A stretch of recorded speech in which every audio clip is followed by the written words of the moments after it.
All right, guys, let's get nerdy and talk about learning. See, I had this realization when I was just going about my life. First, I was at the grocery store to pick up some Scooby snacks when I passed a rack of ribs and thought, man, that looks really good. I wish I knew how to cook that. Later that day, I was at the climbing gym and I saw this 10-year-old girl in the corner doing a handstand. And I thought, dude, that's pretty cool. I wish I could do that. And then on my way home, I was listening to a Huberman Labs podcast, I think about sleep, and I thought, man, I wish I could learn more about that. But then it finally hit me. Wait a minute. I can learn how to do those things. I can learn anything I want. One of the privileges of being a human being is that we can pretty much learn anything that we want to. Our ability to learn is rooted in this concept in neuroscience called plasticity. So when we want to learn something new, our brain does one of two things. Either it creates a new connection, or it'll reinforce an existing connection. So imagine I'm learning how to use chopsticks for the first time. And I swear I didn't just learn this, I mean, I'm Asian. Come on. Well, because this is a new connection for my brain, it has no choice but to create a new connection. Oh, that's so sour. Then tomorrow, if I go and use chopsticks again, my brain will reinforce that connection that I made yesterday. The more we practice, the stronger these connections will become until we're finally able to do it without much thought. But whenever we use what we've learned in a brand new way, let's say I've graduated from picking up these pepperoncinis to now picking up individual grains of rice. Oh geez, this is actually harder than I thought. Our brain will then make a new connection.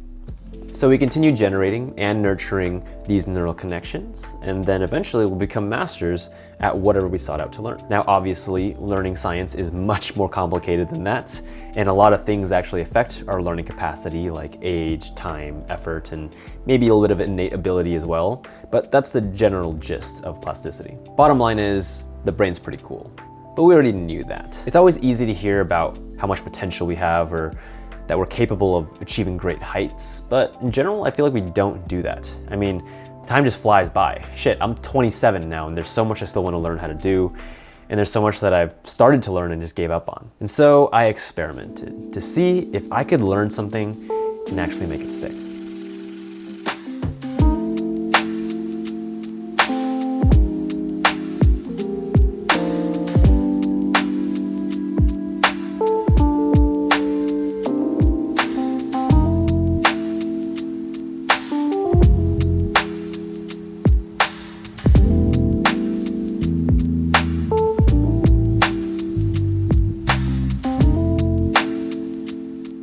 Overall, I think my experiment was going as expected. I was making progress in some areas, and I was making no progress in other areas, which actually eventually led to me giving up on those things. But this is an experiment, so instead of beating myself up for it, I decided to analyze, what happened. What was making it easier for me to learn something, but impossible for me to learn something else? Well, it turns out there's a lot of reasons, but for the sake of this video, I've narrowed it down to 3 things you need to learn absolutely anything. First, you need a spark.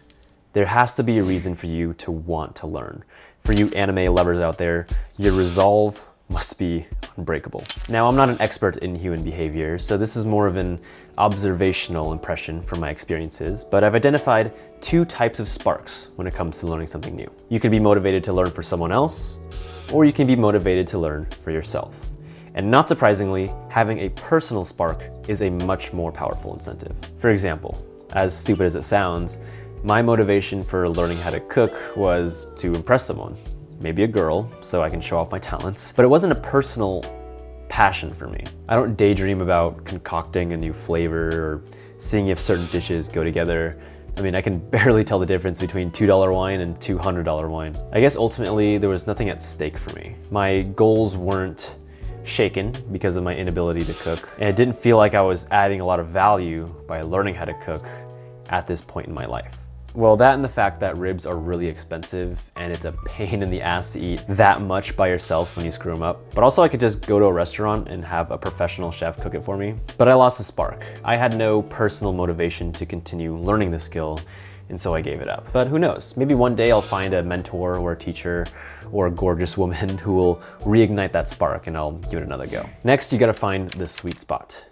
There's a delicate balance between something that's too easy and too difficult, that's within your current sphere of knowledge. Because if it's too easy, you'll get bored and you won't test your limits. But if it's too difficult, you'll lose hope and you'll get frustrated. So where you want to be is just outside your level of comfort for difficulty. That's the sweet spot. We need enough struggle for a task to be challenging, but not so much to where it feels impossible. And what I realized while struggling a handstand is that our limits are fluid. The better we get, the more we can push those boundaries to find a new sweet spot. So for my handstand project, I just remember trying to catch it and send it. Over and over and over again, I tried and I fell. And all it got me was a grassy ass and an extra large cup of frustration. I was way out of my sweet spot, so I dialed it back and started with some headstands, just to see and understand the relationship of where my hips were supposed to be in relation to my core. And once I got more comfortable there, I would launch into a handstand with the support of a wall or a beam.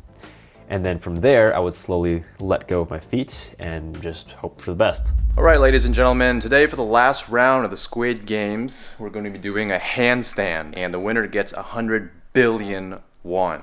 Per second. All right, let's see how many you can get. Ready, set, go. 1, 2.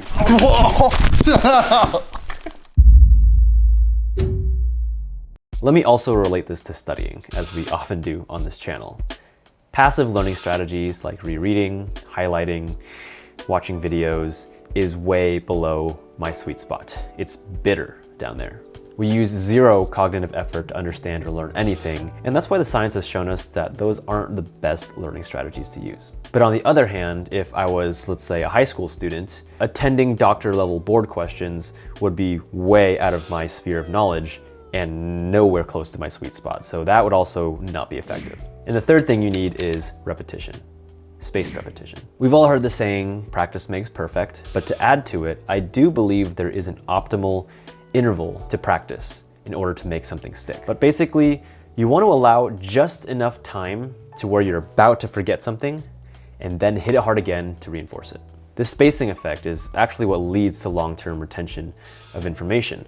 But on top of that, I think there's a couple more valuable aspects of spaced repetition that accelerate learning. First, you develop consistency, habits. I thought back to some of the most addicting video games I've ever played, like Fortnite or FIFA Mobile. If you've played these games, you'll know that every time you log in, you get a login bonus. And if you do it consistently, maybe for a week, you get a reward. What the game developers are doing here is genius. They're incepting a habit into your routine so that you show up every single day to play. So of course, in terms of learning, the more consistently we can show up, the more momentum we'll gain until practicing or learning becomes a habit.